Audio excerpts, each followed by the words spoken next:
Welcome to Radio Today broadcasting in Johannesburg on 1485 AM and nationally on DSTV Audio Channel 869. Conversations with Niki is brought to you by studyapps.co.za, South Africa's leading education app for tablets. And welcome to Conversations with Niki. My name is Niki Seberini. I'm so delighted to be with you, and I'm really rather apologetic because this voice of mine is not very easy to listen to. Believe me, it's not easy to live with this kind of voice, but we'll make it through the next hour. Thank you so much for tuning in. I'd like to welcome our syndication partner listeners, and that is Radio Today in Johannesburg. It's Timaneng Stereo 89.1, Eldo's FM, Chai FM, Kawi FM, West Coast FM, MC 90.3 FM in Plettenberg Bay, Neisner FM, Wild Coast FM, and Bay FM. So delighted to have you listening to the show. Well, you know, it's been 20 years since we all read the horrific story about a young girl by the name of Alison. It was in December 1994. She endured a horrific experience. She was raped. She was disemboweled. She had her throat slit. She was left deserted to die in a rubbish dump outside Port Elizabeth. And against all odds, she survived. And she didn't just survive. She was victorious because she stood up and she told her story time and time again to people, not only in South Africa, but around the world. She has been a leading light and an example to overcoming really huge obstacles in life. And it is 20 years since that horrific event took place. Alison wrote a book, I Have a Life, Alison's Journey. I know that she's written another book as well. And we have Women's Month coming up, and we need to be looking at women in South Africa. We've focused on women, the plight of women, many times on the show. And there's a fantastic women's festival taking place at the Auto and General Theatre on the Square. And part of that festival will be the stage adaptation of I Have Life, Alison's Journey. And this is when everyone will get to see and experience Alison's story. So we are so delighted and really so honored to have not only Alison in the studio, but to also have Suanne Braun in the studio, who's going to be playing Alison in the production. So ladies, welcome. Thank you. Thank you very much. I know you've been so busy, Suanne, with your rehearsing, and Alison, you've been watching. Yes. And that must be quite a scary experience. I think it was more scary for the actresses and actors sort of having me there and wondering how I was going to cope with it. But it's you know, to look at it and see how professionally they are doing it, and it's actually the fact that I'm looking at it and feeling like it was what I went through is accolade to them. Yeah. Suanne, to actually have Alison there watching. Oh, well, but this is her story. I mean, this is what you do. You're an actress. Yes, but I must say, I was saying yesterday, both to Alison and in another interview, that this is a first for me, because very often when you get to play such an incredible part, because it is an extraordinary part, but it's a true story. So there's that really weird thing, and for a long time in rehearsals we've been talking about she or her or Alison this, and suddenly yesterday we had Alison sitting there. So it's absolutely extraordinary, but it has been really scary, because suddenly you think, oh, did I do? And I felt very protective of Alison this morning when we did it, because we kind of started it. The play is heavily based on the book. It jumps between the present tense and the past tense, and so it sort of starts, and then we're on the night of the attack, and I felt poor Alison sitting in the audience, and at the moment the only person in the auditorium. I found that very difficult, but again, we're so lucky, because what's been amazing, Ali, you're so open about, you know, stuff and being able to ask. So whether it's anything from a technical detail, like yesterday I said, are you left or right-handed, because it was important for me to know. I'm left-handed, you're right-handed. I was like, great. And so whether it's something small and detailed, a technical thing, or whether it's something much more graphic, we've been able to really ascertain and work out what happened that night. And the best praise we ever could have had this morning was we kind of got through a chunk and you just went, it's awesome. And everybody went, really? They were also, I think you had a feeling of the nerves of what's going to be like when you actually have an audience there, because, but I suppose to have me there, for them is But you know, it's my Alison, you're such a story. warm person. Thank You're you. a very open, warm, engaging person. And that's really what struck me the moment I met you. Thank you. So, Suanne, that must help. Oh, you know, it's not as if hugely. We're very similar, Suanne and I. We loved, you know, when we met, we realized, and I think the Marilyn van Renen, the director, I think she was also quite relieved yesterday when she saw us together, and she said, "You actually, you know, you could be sisters the way we talk." And so I think that also was nice to meet and just see me as me, you know, not in the book. 'Cause they've stuck very much to the book, and it's wonderful. But I think just to get that real, that person in front of you. Because one of the things I said to Alison is that she's so, she's funny, and I think I'm quite funny. So I was like, yay! Rather than trying to go away from that, we've been able to embrace that. Yeah. That's great. And even though we're dealing with a very, very serious topic, for me, what interested me from the start, because I was saying to Alison yesterday, I feel like I've been given this incredible gift by doing this play, because 15, 16 years ago when I read the book, I couldn't let go of it. It stayed with me for months and months and months and months. And I wanted to try and do a film, and I wrote a long letter to Alison, which I eventually didn't send. For whatever reason. It's incredible, really. Yeah. It's been a long journey. Through life and, you know, and I kind of then chickened out, and then I went through the whole thing of like, oh, I'm not good enough and I haven't got the money. But it still stayed with me, and I was saying yesterday as well, I've over the years, I've told people this story from, you know, America to Timbuktu, and everybody I've spoken to has said, what, this is a true story, this is extraordinary. And then last year, Marilyn and I met in London, and we had lunch together, and it came up, and she just said to me, she knew the story but hadn't read the book. And I sat at this lunch saying, and then this happened, and then the book is amazing because then it's from this person's perspective, and she said to me, let's do it as a play. And I just went, yes, and everything has kind of fallen into place. I feel so lucky. And then also to have Alison's blessing, her support, and then to discover, yesterday we said it's like meeting a sister. I mean, it is quite bizarre. I do feel like I've known you all my life. That is fantastic. Really. And for me, you know, Niki, I've been approached over the years by people who've, not a play before, I have to be honest, but, you know, people who want to do an adaptation to a movie, or maybe they want to write a book and have my story in the book, and some of the things have just not happened for whatever reason. And I'm a great believer in, at the right time with the right people, it'll happen without you really having to try too hard. And this has been like that, because Marilyn contacted me.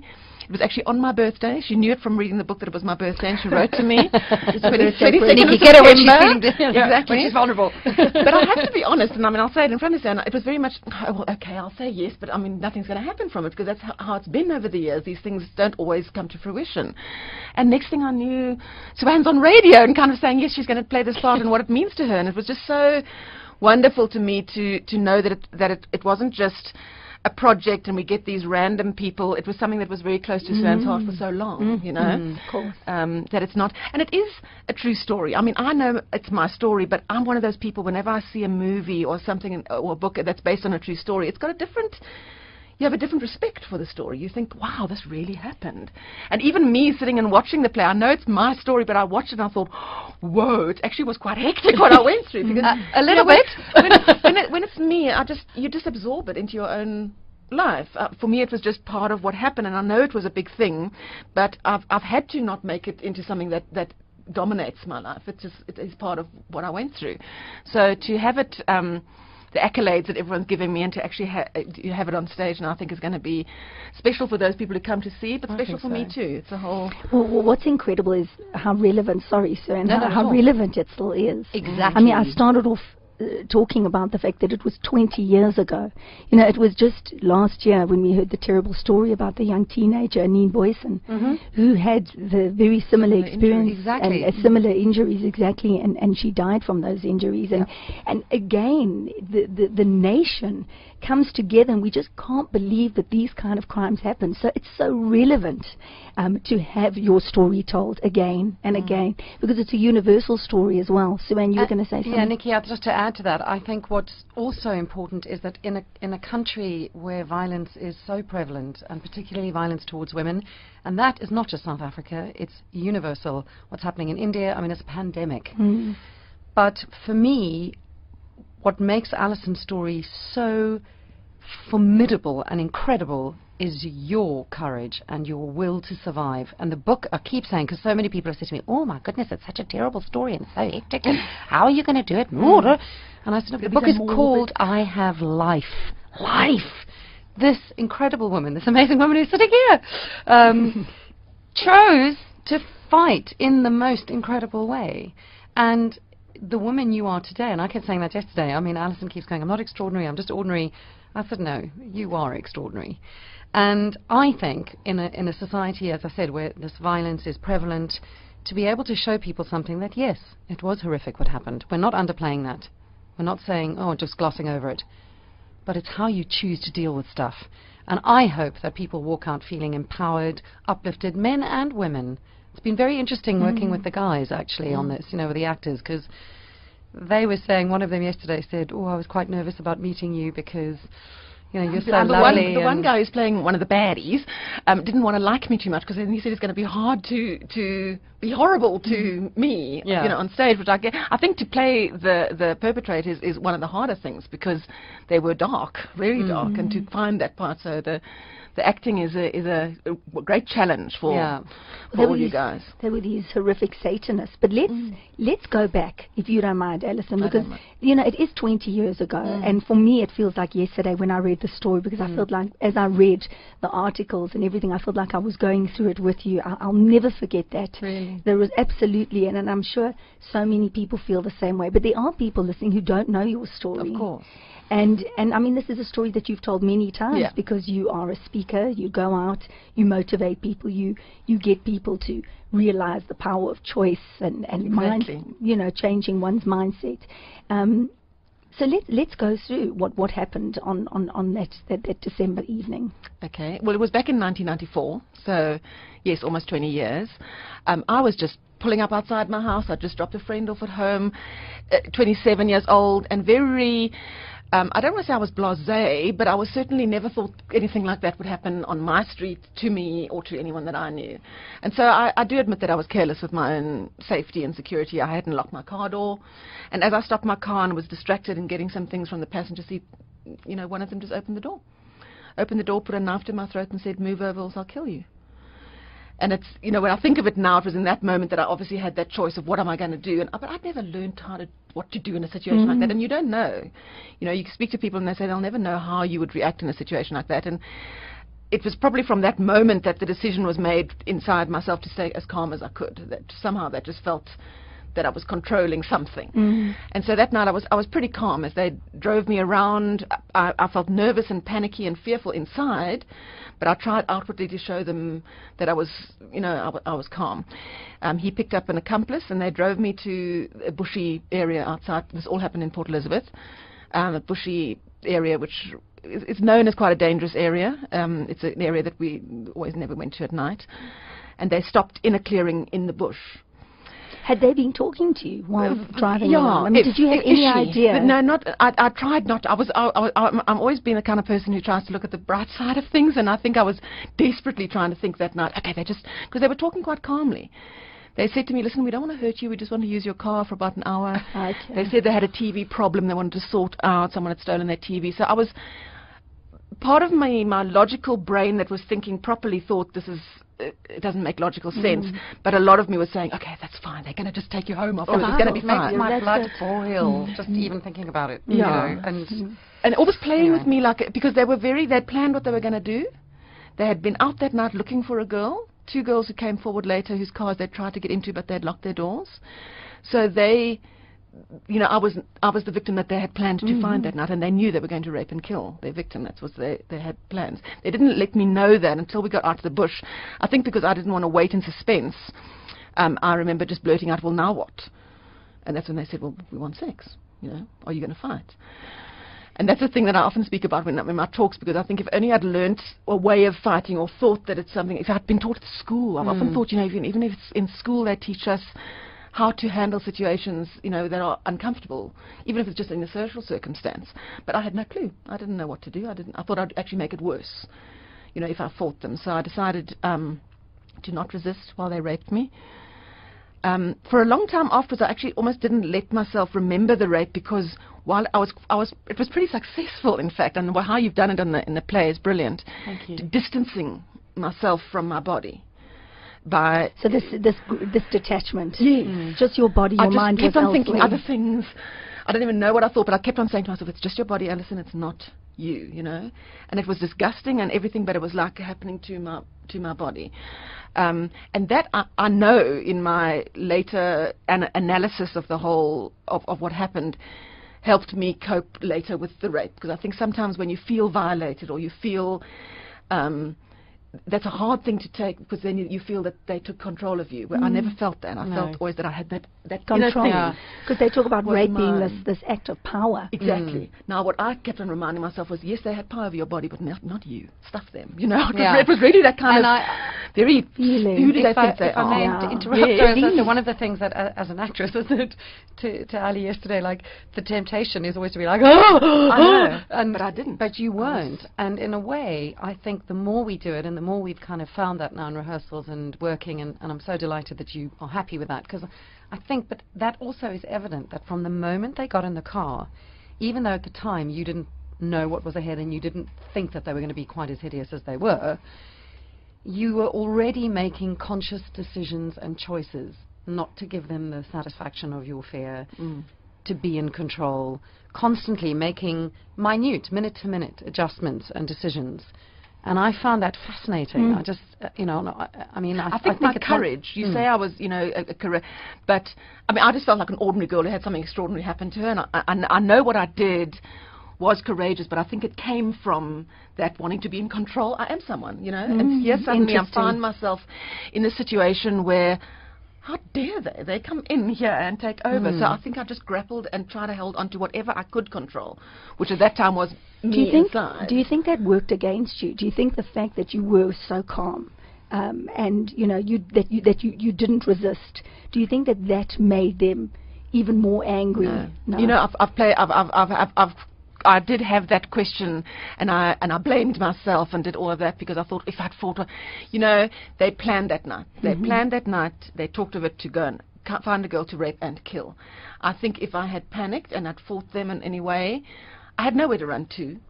You know, if I had fought them, I think it would have been worse. I think I mean, how could it have been worse? I know, but I think my level of panic, even when later on, when they left me and I was so injured and I was trying to fight for my survival, it was from a calm space. I mean, I'm saying you had your control, yes. you had your power. So it was when it wasn't in a panic where I think a lot of energy that I had later for my survival I would have expended in trying to fight them, and so it's odd. I know it's odd. I mean, it's you know, to be in a situation like that. But the police were quite surprised with how. But it was, as I say, it's something that I could do. Yeah, you could control that. And also, I think in terms of them, absolutely. We now know, since they've been arrested, that one of them had raped 2 other women. They'd already raped a woman together, a pregnant woman. Talked about hurting her, but then... Exactly, yeah. And then had thought they had killed you. And so the next one, they'd got such a rush out of it that they were going to go and kill a woman and throw her over the Van Staden Bridge in Port Elizabeth. So I don't think anything that I would have done differently would have made it. And in fact, I think what you did do is what absolutely is how you managed to survive and triumph. You were also so conscious because, I mean, we know Toons Kruger and Frans du Toit, they were using other names. Yeah. But every now and then they'd slip up and they'd use their correct names. Exactly. And you were aware of that. I know. Because throughout the time you were watching, you were trying to find ways of identifying them. So there was a huge consciousness. Exactly. So even though you were detached, you, as you said, you were very much in control. But I think also of what you could be in control and don't you think that in a way was calming me, because I felt busy. You know, I felt like, okay, you can do something here. You can watch their hands. I could watch them. I still think I could have identified them the next day by their hands and their other features, not even just by their faces, because I was careful. I was, you know, watching their clothes, their feet on the thing, all that kind of thing. So let's carry on. So because that's well, not all that no, happened. it's not. They both raped me in the car. Quite frankly, how they did it, we don't know. Because the cast was actually asking me yesterday, did it all happen really in the car? Because but it did. And again, though, I think that detachment of just removing myself while it happened. But after that, it started getting more scary. They started discussing what they were going to do with me. Would I go to the police if they took me into town? They talked about leaving me out there in the bush to walk back into town on my own. They asked me to undress for a second time. But it came without any warning. I really thought I was going to be left there, you know, alone. But it came without any warning. Frans du Toit, from his position next to me in the driver's seat, just rolled over me, straddled me with his legs, put his hands to my throat and he started to squeeze. And I think in that split second when I realized that they were going to strangle me, I just said, please don't kill me. And I remember all he said was sorry. What went through your mind? Do you remember? No, it was in a split second. I was out. I was out. The next time I came to, they already had stabbed me in the abdomen. They dragged me from the car, and they stabbed me about 35, 36 times. The doctors actually couldn't tell exactly, but horrendously in my abdomen. Amazingly, though, again, I mean, I look at the miracles, because that to me was, they didn't stab heart, lungs, things that would have killed me. Just your lower They stabbed me in what they said they wanted to ruin my female organs, which was horrendous. And yes, later I worried that I would be able to have children, but it wasn't vital blood supply and that kind of thing, you know. But they then cut my throat. I think I moved once, and Tian saw that and he cut my throat for the first time, and that's when Frans just continued. He said 16 times he cut my throat. Were you conscious when this was happening? Halfway through. I woke up while he was cutting my throat, which was horrific, but I woke up still from that place of no panic. So I woke up in a very, I know it sounds weird, but almost in a matter-of-fact way of, oh, you're dreaming. Obviously this is all quick and in a split second, but I thought, wake up, this is horrible. And as I woke up, or made myself more conscious or whatever, I remembered.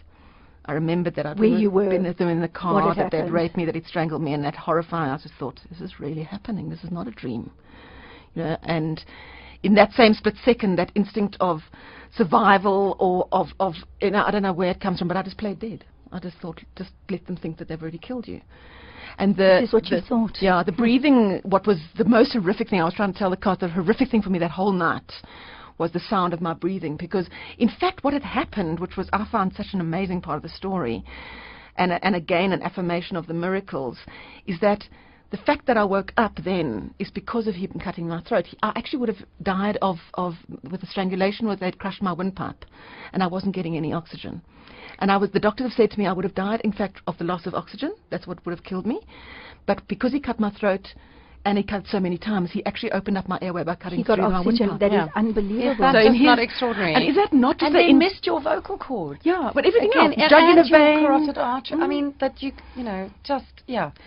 To me, they say they were Satanists, and here we had evil trying very hard, and with the very thing, though, that they thought was the worst they could do to me, was the thing that was used to save my life. And the pain, I mean, I can no just pain. imagine, no pain. Is that the way the body copes? Perhaps, Well, for me, I think miraculous. Alison has a, I really, special guiding angel light. I mean, I was meant to survive that night. I know it, because there were so many things, bigger and smaller, that were there, the full moon, where I could see I could go out bush. It would have been pitch black if it hadn't been. But the fact that no pain, because if I had the pain that I had the next day, when I could barely move a finger without pain, so no pain. No panic really, because of my calmness, but an overwhelming sense of loss, because I knew I was going to die. You know, they drove off, they left me, they drove off, and I lay there and I just thought, this is it, you're going to die. And that's when But you still... Yes. I didn't want to die, but I just knew no one was going to find me out there in that bush at that night. I mean, that road, no one goes along there. I was lying also deeper in the bush. They wouldn't, even if they'd driven past, they wouldn't have seen me. And it was late, wasn't it? By now it's about after 12, 1, 2 in the morning. And I actually took my finger, because I'd been listening to them and I had their names. It was something that I was sort of proud of and holding to myself. I wrote their names in the sand next to me, and I wrote, I love Mom underneath. Because I thought of my mom, and I thought, you know, I can't tell her, you know, I know. So, and I sort of squared it all off in the sand, thinking, okay, I've done my business now. And I don't remember the fear of death? No, not at all. Not at all. Not at all. That is Niki, amazing. Really? You know, I feel so privileged, in a way, to have had this moment, because I think so many of us live through our lives with a little bit of a fear of what's it going to be like. And to know now that when it comes, it's lovely. I mean, I don't want to say it's lovely that we all should want to die, but it's peaceful. I had a moment when I left my body, and it was a feeling of choice for me. Fortunately, I had still the choice, but it was definitely a feeling of no judgment. If I was going to leave and not go back into my body, it was going to be okay. If I went back, it would be okay. It was okay. And I was telling the cast yesterday, the only thing, in that moment I knew, the only thing that of my life that I had done or would matter would be the love that I had given and received. It was just something that you know. And I've always struggled to tell people this, because we don't have words to, in our normal vocabulary, to explain moments like that, because it's not in our normal human existence. But that sense of no time, no space, but just knowing that love was the one thing. And I find it so interesting, if you are in that space and you're feeling that peace and that love, that on some level you made the decision to come back, to be here. Yes. I think I wanted a chance to do it better, to be honest. I mean, as much as I'd loved myself and I valued myself, I knew I hadn't given my all. You know, I speak in my talks about believing in yourself, and I hadn't done that before, up until that moment. I'd made excuses, and I'd put off next year, that kind of thing. I was that, you know, and I think part of the reason that I came back is knowing, no, not yet. No, you want to do better. Let me tell you, when I cut my finger and I see myself bleeding, I can pass out. I get nauseous. I have to put my head in between my legs. You have these hideous, hideous injuries. You have been practically disemboweled. You've had your throat sliced 16 times, so it's not even sitting properly on your leg. That's it. Which is difficult to act, I want to tell you. Sorry to be technical. Yesterday I was like, no, isn't it? How exactly did it fall? Suanne, how privileged, though, to be able to have Alison. I mean, I know we've said it, but to go through these very dark places and to have that person, and to be, as you say, to make light of it, to be able to laugh. Well, you have no idea. And then also, just as I said, from anything technical and sometimes gory technical to minute detail. But again, just, you know, as I said, I feel like I've lived with this book for 15 years, and certainly in the last 6 months I've reread it and read it and read it and reread it. And somehow, as much as your story jumps off the page, having you tell the story and say things is just so incredible, because you get the full 3D, you know, before it's like a hologram, and now suddenly it's there. It's a real 3D living, breathing, and of course it's a real person. It's a real person. Alison is a real person. And Marilyn and I had a lovely chat sort of earlier on in the production, where I phoned her one night and I went, "Are we being crazy? We've picked a play where effectively the lead actress spends half the play where she can't talk. We don't have a car on stage. How are we going to do this? She can't speak. She's injured and disemboweled. I don't know. I'm suddenly..." And she went, "It'll be fine. We will find a way." And she said, "Just keep thinking of how the book made you feel and how you want to tell it, you know, tell the story." And yesterday we talked a lot about this out-of-body experience, because we've chosen to do some stuff in the play symbolically and kind of leap between what is real and then symbolic. And obviously that, as you said, it's not an everyday occurrence. But we all felt so strongly as well, and I said, what a wonderful thing that in the midst of all this atrocity that you're facing and going through, the comfort that death is not awful. That's a great thing for us to know every day. But that, again, that word choice, you know, and boom, you come back and take the down, because I'm not allowed to swear on the radio. But Niki, what you were saying earlier on about cutting your finger, please know I'm like that too. It's the weirdest thing. My children know when they hurt themselves, Mommy's not much use. Because I just, you know, they've plasters and everything in a little cupboard somewhere, and they know what to do. Really? Yes. So how are you walking? Exactly. So you think to yourself, I mean, I tell the story, and I'm very conscious of what it goes through my audience, and, you know, what they feel like, because I would be in an audience listening to the story wanting to pass out. So it's very, to me, that's again an indication of what we as human beings, and it's not just me. I mean, thank you for saying that I'm extraordinary, but my message always to people is, it's an ordinary person who had this happen to her, and through choice that she made, she, you know, survived. Now, why is it that any of us can't make those choices in our lives, whatever that is that we're facing? And so I just feel, you know, that even though that might have been my natural thing, at the moment I had no choice but to survive. You know, you can look and say, "Oh, I couldn't have survived it," but you have the choice to say that. When you're in the situation, you'd be amazed what you can do. So is that the out-of-body experience? I think so, and that's that fight to survive that most of us never get the chance of actually feeling, but we all have. Okay, we're going to take a break. We're going to continue with the story, hear about the play as well. So stay where you are. We'll be back in just a moment. Hi, my name is S.V. Prinsloo, and I'm the HOD of IT Integration at Bridwin Preparatory School in Melrose. We started using study apps about 6 months ago and have seen astonishing results. we were quite amazed to see how quickly the kids have been able to use study apps and the benefits it has shown with regards to reinforcing what they've already learned inside the classroom. I would highly recommend study apps for any school. Studyapps.co.za. This is Radio Today, broadcasting in Johannesburg on 1485 AM and nationally on DSTV audio channel 869. Well, if you have just tuned in, welcome, welcome. Conversations with Niki it is, and I'm Niki Seberini, delighted to be with you. I'd like to welcome our syndication partner listeners. It's Radio Today in Johannesburg. We've got Timoning Stereo 89.1, Eldos FM, Chai FM, Kawi FM, West Coast FM, MC 90.3 FM in Plettenberg Bay, Neisner FM, Wild Coast FM, and Bay FM, and I must apologize for my terrible sounding voice. I am really trying to get through my laryngitis, and hopefully next week I'll be back to normal. But the wonderful thing is I don't need to do a lot of talking at all in today's show, because I've got two fabulous guests who are sharing such a phenomenal story. It's a story that connects with human beings. It's something that we dread. It's something that we actually don't want to talk about. It shines a light on our greatest fear: being attacked, being raped, being mutilated, being left to die, being so close to death.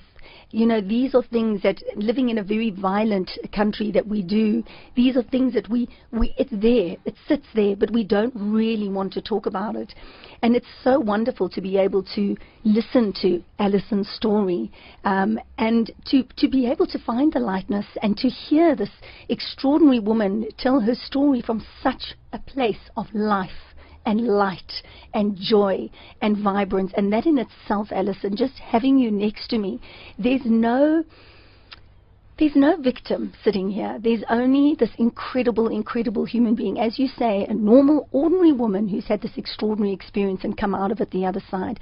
That's why it's such an important conversation. And then, of course, with August being Women's Month, there's a wonderful women's festival taking place. So to mark the 20 years, there is a stage adaptation of, based a lot on Alison's book that she wrote, I Have Life, Alison's Journey. Now, years ago, we all watched as the lovely Suanne Braun took us through from country to country, exotic. I thought that is the best job ever in Bon Voyage. I mean, that was the best job. It was a good job, I have to say. And we loved having the gorgeous redhead Suanne Braun on our TV sets. And then, of course, she left us for the United States, and now she's living in the UK. But something has brought her back to South Africa, which we're so pleased about, and that is playing the part of Alison in this adaptation. And we're really just talking about the experience, Alison's experience, and the experience of playing Alison. When you were saying, I mean, to be able to have this contact is just incredible. Yeah, I mean, on a sort of, as an actor, because I've been an actress my whole life, one waits and waits, and you begin to realize the older you get that great scripts are very few and far between. You know, it's not for nothing that Shakespeare gets done again and again and again and again, because the stories are so fantastic and the characters are so brilliantly fleshed out.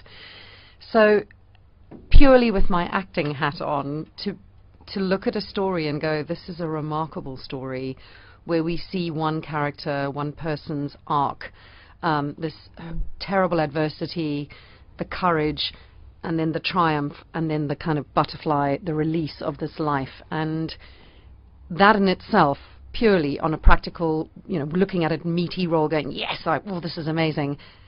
Then on top of that, you layer that with the fact that it's a true story, and that we are lucky enough not only to have Alison's blessing, but to have her here. I cannot tell you what it's been like. I'm running out of superlatives because I've never had an experience like this. And I feel so strongly about this piece and about this play. And in fact, I was saying to my parents yesterday, I said, this is virgin territory for me.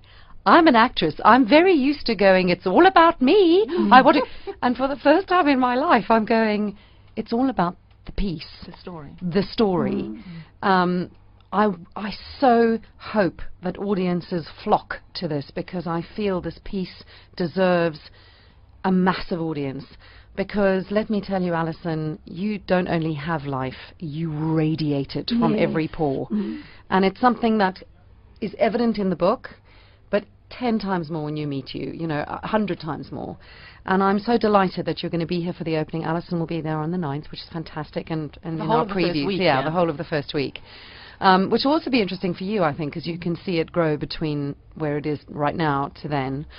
But there was no way I was going to miss this opportunity. And I was saying also to Alison yesterday, very often as an actress you get given, people say, oh, let's do this, or let's work together. You said over the years people have wanted to do your story, and then for whatever reason, whether it's financial or other commitments, and it's difficult as actors because you sometimes have no work, and then of course, sod's law, 3 jobs come along at once, and you can't do any of them, or you can only do one.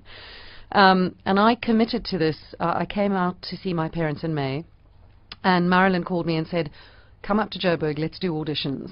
And at this stage, we didn't have a venue. We'd spoken to Alison, but only kind of via email. It was all a bit tentative, and I just thought, just do it. Put the money down, book the flight, just go. And I feel it's been one of those remarkable experiences that leap and the net will appear, because every time Marilyn and I have been like Thelma and Louise and taken our hands and jumped over that metaphorical cliff, the hands have been there to support us. The like money came. Like the hands of your story. Exactly, Yes, exactly. Yes, that helped me the survive. birthing of the Absolutely, story. and the parallels have been extraordinary too. I mean, on a personal level, I haven't met Alison's mom, but her mom and mine have many similar qualities and things, which is also helpful because you're coming to a story from an actor's point of view and as a person with an understanding, an innate understanding already. It's not like playing, I had to play a sort of Nazi prostitute, which was as far removed from what I am. But of course, that's the great thing of being an actress, is that you can dive in and out of things. But I have, as I said, for years, the story has been here.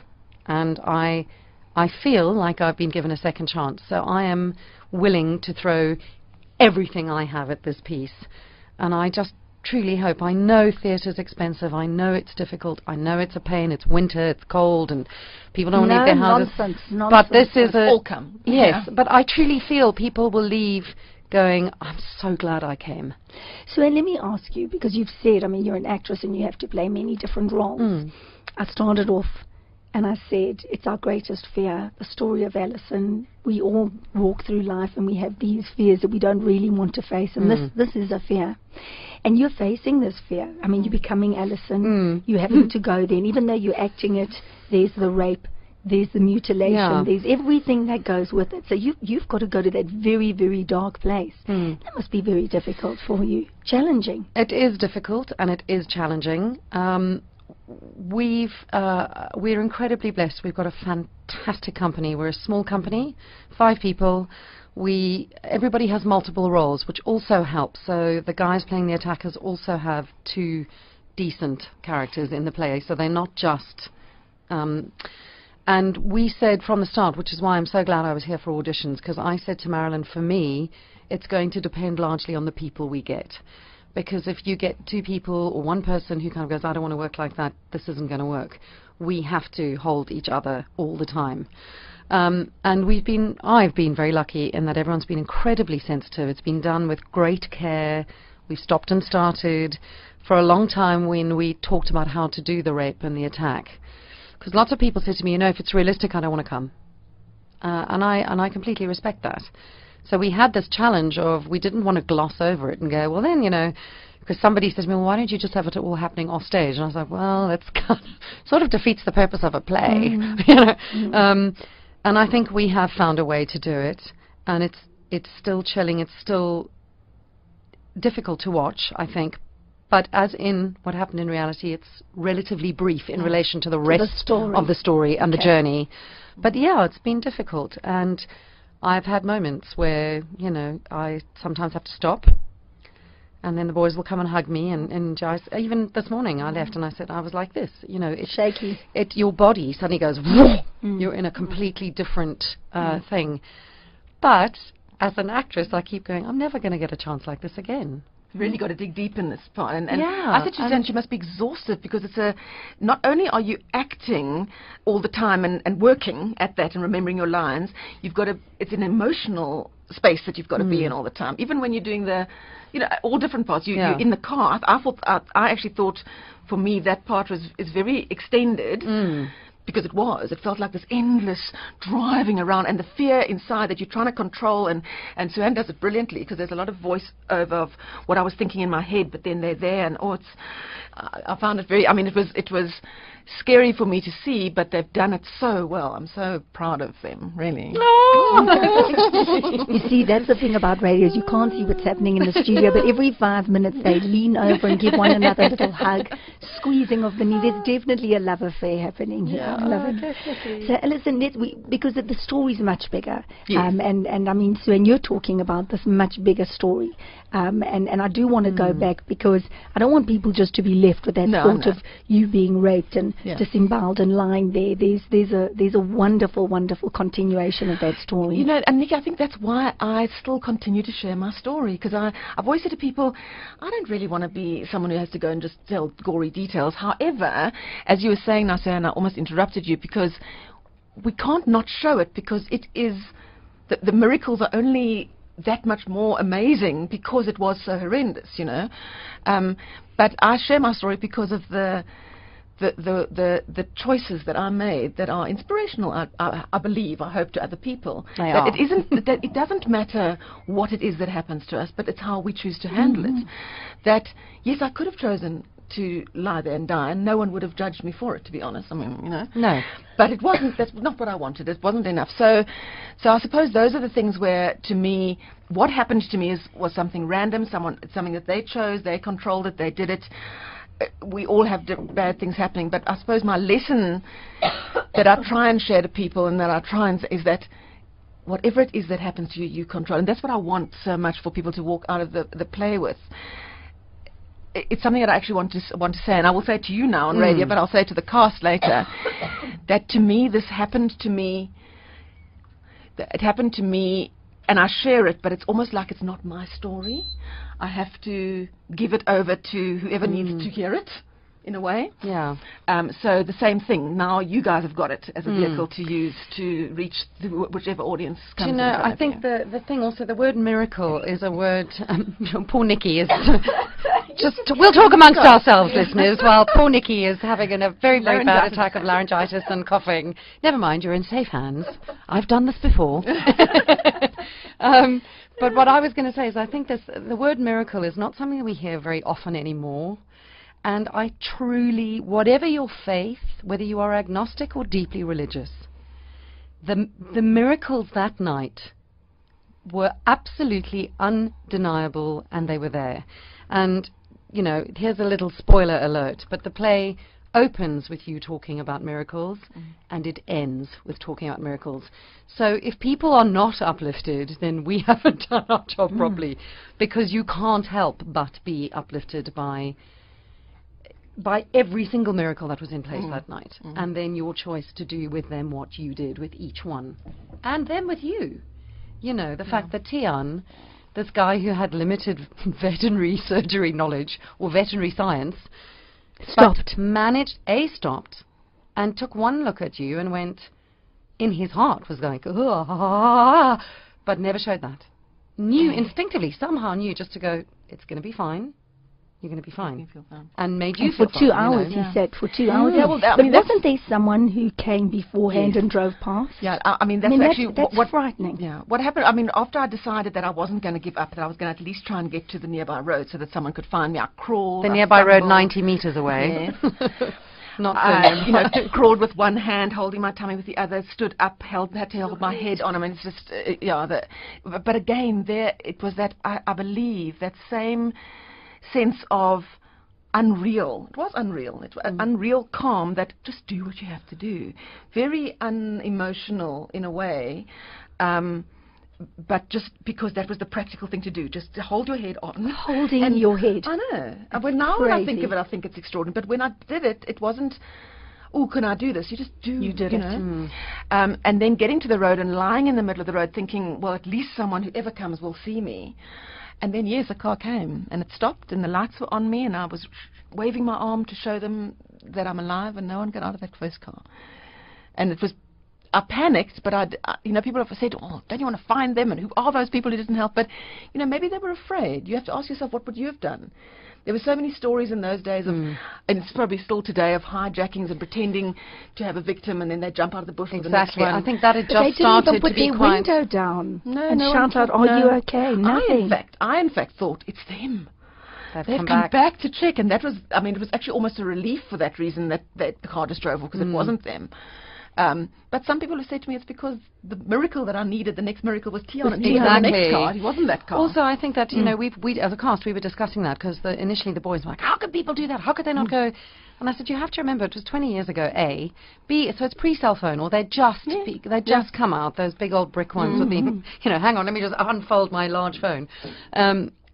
And it was by now 2:30 in the morning on a very deserted road, and you were covered in blood and filth and soot and glass and all sorts of things. So what they saw was, in our heads, you kind of think, oh, there's a naked woman in distress. Of course. Because we know who I was. Even the hospital, even the doctors said they thought I was a bush dweller when I came in. Yeah, you were I so was dirty. I was just covered in soot and the dirt and leaves. So it looked like I was someone who lived in the bush, So, but when Tian drove past, well, he had friends with him. They stopped. They immediately got out. There was panic stations. People were screaming. It was chaos for me. But I was so relieved because, as you say, he was just focused on me. He knelt down, and when he realized I couldn't speak, he took my hand and he said to me, I'm going to ask you questions. Squeeze my hand once for yes and twice for no. And he became this lifeline for me that I just didn't let go of his hand until I got to the hospital, actually. But for him, there was this whole journey of, do I know what to do? He told his friends to take their shirts off. He told his one friend, because you talk about the cell phones, but they didn't even get comms where we were. So someone had a phone, but they had to drive away to phone, and then that guy would come back and say, I phoned the ambulance. They phoned about 3 or 4 times. Yeah. No one came. For 2 hours, you lay there. Does anybody know why they didn't come for 2 hours? They tried to do a little bit of investigation, one of the radio stations actually at the time.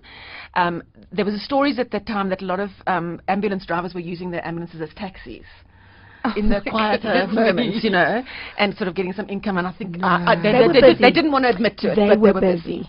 They just didn't have an ambulance to send. Yeah. Hard to get one sent Well, around. there we go. So for 2 hours you lay there. And of course people say, well, why didn't Tian just get you in the car and take you? But of course, when you've got someone stable and I've stopped bleeding and I'm calmer and whatever, you think, well, the ambulance is on their way. Let's rather keep her here. Yes.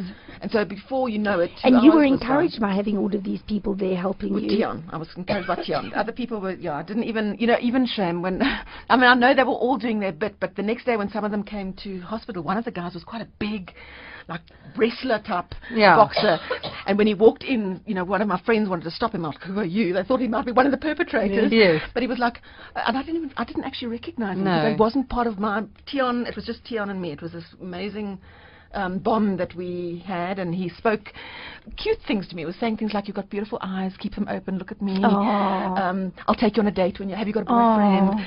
I love cute little things that were always funny, Yeah, sorry to interrupt. I just say one of the things we loved, we've been very lucky to get hold of some footage from a carte blanche interview that Alison did closer to the time, or also recently after the event, and there's a fantastic bit with Tian which I loved, which we've now added to the script, where he's doing this thing, and he said, and because he's Afrikaans, and he said, ek het gedruk een vir ja of 2 vir nee, en ek het haar gevra was sy Engels of Afrikaans, en sy het gedruk Engels, en ek het gedink, ach, just my luck. Yeah. And I said, we have to have things like that in it, because what's astonishing about human life, I think also, is that we have, I've been to funerals, and in the midst of this unbelievable sadness, somebody will say, do you remember when she or he said such and such? And of course everybody will burst out laughing. And in the midst of this terrible sadness or pain or chaos, there's always that light. But that's how we survive. Exactly. And we are human. It comes back to the I have life. In the midst of this, there's this, shed light on those dark areas. I think that's also why when you've met me, you've almost been released from, because Suanne was saying when they first started doing their rehearsals, everyone was very serious. Yes, it was all very It measured. was all very and sort of like in reverence to the story. But I'm not like that. At one point the director went, listen guys, I know it's really difficult, but I'm actually falling asleep because you're all taking So on this somber, turn. It's a somber. bit like church. Really. And I know it's a serious subject, but at the same time, I want people to connect with the fact that it was their sister that it happened to. It was their daughter. It was them. It's the ordinary person next door. I'm not maybe yes, they've read my book now and they've seen me on a magazine, but that doesn't make me anything different from what I am with my family. I'm just Ellie. You know, I'm now just a mom. I'm just a so I believe that's why you said in the beginning that the story still has, you know, relevance today, and it does, because it's a true life story. And although it is a story that's horrific and it's about a rape and near death, we all have our stuff, whatever it might be, and I would hope that people who come to see it can find some inspiration for their own stuff, whatever, you know, their challenges are. Right. And they can look at it and say, well, Yeah. wow, you know, if she can do it, then why can't I? And because I think we all, especially as South Africans, I think we have incredible resilience to overcome stuff, and that we actually need to be proud of. We need to look at ourselves and say, hey, look what we can achieve. Look at what we have inside us. Listen, do you pass all, I'm sure you do, all these very strong, powerful messages onto your sons? Yes, well, I hope so. I mean, you know, that's how are you a mission, on a mission with Yes, she is. And succeeding. Yeah, well, I mean, that's how, when I looked at it, when I started doing my talks and having to tell people, I realized it was from my own upbringing. My mom had this mission to make my brother and I believe that there was greatness inside us, in whatever way she could, in whatever way that would manifest for us. And to the point that I didn't do well in sport or in school, but she was there supporting me, because it was Alison doing it in a special way. And so I had this very strong sense of my own self-worth, self-value, which I want my boys to have. I want them to love themselves. I mean, even now we do it in practical ways, like when they put on the safety belt. It's not because mommy said so. It's because you are like a precious thing that if something had to happen to you, nothing would ever replace you. So even when you're in a friend's car, you do it not because it's the law, or because, as I said, mommy said, it's because I am special. I need to protect me. And so I'm hoping that when they move through life, they will have that inside themselves to make choices that are going to will make choices out of that space of, I'm worthy of this or not of that, or, you know. It's amazing that you didn't, give birth to these two boys and be in a state of fear. Because I think it's easy to then be, because you faced it. I mean, you've looked at that darkness in the eye. And I wondered that. I worried. looked those You know, like, would I just let my my boys do X, Y, and Z, having come from where you've come and from? I must be honest, when I was pregnant, I was asked that often, and when I did my talks, people would say to me, well, are you going to be a paranoid mother? Are you going to be overprotective? And I said, I don't know. I didn't know. And I was so relieved to find that I was almost the opposite. And I know this sounds, but I almost, like, when they face their little challenges, I'm more like, I want to sit down and say, right, now, what did you do? And I love the fact that it shows, and they can see the strength that they had, and to say to them, you know, when you had that, and that friend did that, and you didn't really like that, and you reacted that way, how did it make you feel? And he said, yeah, no, it made me feel good. And I like that. I realize, I think, how much the challenges in my own life have grown me and made me that butterfly that you speak about. Yes. So I want them to have that same feeling of growth and renewal, and we highlight it. We speak about it. So when are you going to tell them your story? I have already. Wow. It was something I decided that... How old are your boys now? My Daniel is 10 and Matthew's 7, and I decided long before. I think it's easier when you've decided ahead of time what you're going to do, so it's not a shock when it happens. I knew I didn't want to lie to them, and I knew I didn't want someone else to tell them. And I also knew that I did want to bring the stuff that I'd learned into my parenting, so I kind of wanted them to know why it was so important. And so when Daniel, at about age 5, looked at my scar on my neck and said, Mommy, what happened here? I didn't lie and say I was born with it, or it was just... I said, no, Mommy was hurt, but luckily that was all he needed at the time. And then a few weeks later when he said, how did you get hurt? It's amazing how you do know what your children can cope with at a time. So at that time I was able to say to him, listen, the two bad people had Mommy, and they attacked Mommy, and they cut my throat, but the police got them. And you sort of brush over the detail. They didn't understand about sex, perhaps, so the rape wasn't mentioned. And so you tell them what they need, and they are incredibly resilient. And when they see you there, it's like, oh, okay, Mommy, you were brave, and the police, I would have been with the police. Yeah, that's good. And are they in jail? And so you know, and they've obviously, because it's a story that people do know, they would hear it from other sources, and so they're quite comfortable with knowing what happened to me. They know I go off and do talks. They know what I talk about, and if they've got questions, they ask me. Did it create a fear in them? So In my, I have to be honest, no, not so much that, but it's more you know, children are so different, and my younger one is 7. I always say 7 going on 17, because he's brave, you know, and he'll do. But Daniel, the elder one, is fearful sometimes of crime and stuff. But at the same time, we talk about it, because I do think I was a little bit too blasé, and I think that an awareness of your own safety. So we do know if something happened, what we will do and what to do in certain situations.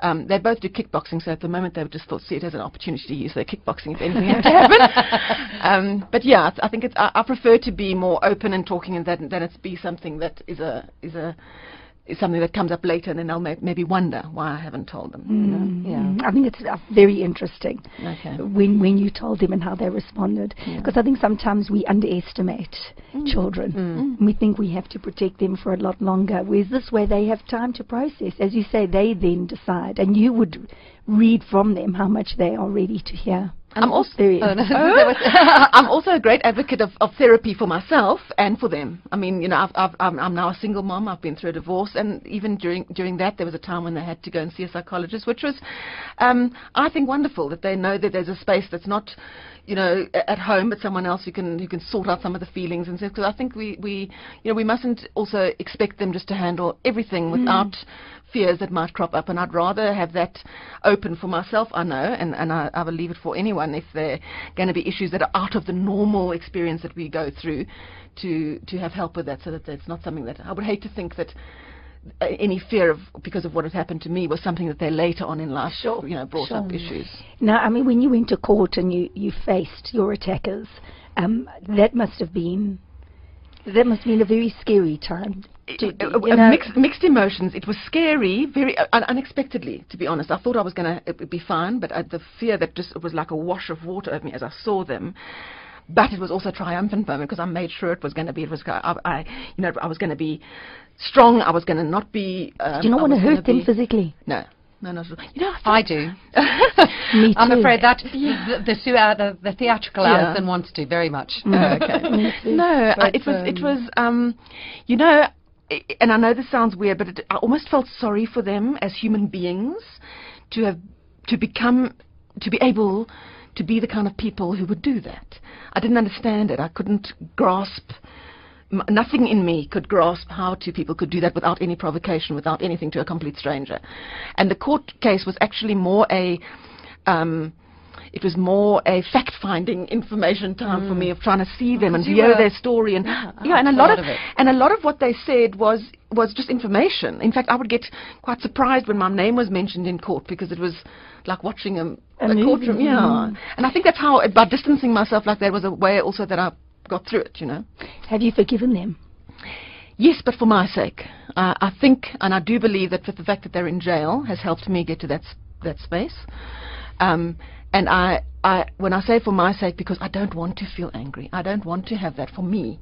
I don't want to have hatred or any negative feelings. That's not how I choose to live. So, as I say, I do believe that the fact that they're in jail and paying for what they've done, in a way, and they are, you know, I think, to me, they have to come to their own sense of understanding of what they did. That's not my responsibility. That's their business.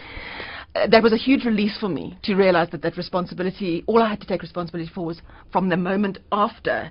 How I was going to choose to cope was my responsibility, not what they did.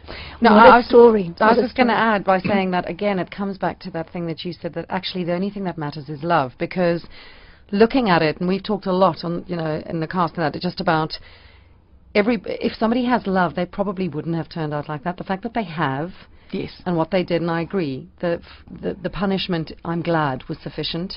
But it again brings back that thing of love and how you molded. You know, it doesn't come from nowhere. Well, I Have Life, Alison's Journey, for the month of August, is on at the Theatre on the Square, Auto and General Theatre on the Square. This is a very important story, and I think it has to go nationwide. So hopefully Joburg will be the beginning of it, and that the story, Alison's story, will go to all parts of our society who need to see the lowest point that a human being can reach, and then the very highest point that they can reach as well. And listen, you're an inspiration. Thank It has been wonderful having you in the studio. Suanne, welcome back to South Africa. Thank you for having us. Thank you for coming in, and I'm looking so forward to watching the production and just telling the story of survival and strength of character and love and light overcoming all. So I hope that you enjoyed the show. I hope that you have been inspired, and I hope that the month of August, which is Women's Month, will make a very positive impression on you for that month. And it's not something that we've just got to look at on the 9th of August as a day off, but it's really something we need to think about the women, not only in this country, but also around the world. So thank you so much for joining me. It has truly been an absolute pleasure, and I look forward to being with you same time next week with a voice from me, Niki Seberini. Goodbye. Conversations with Niki was brought to you by studyapps.co.za, South Africa's leading education app for tablets.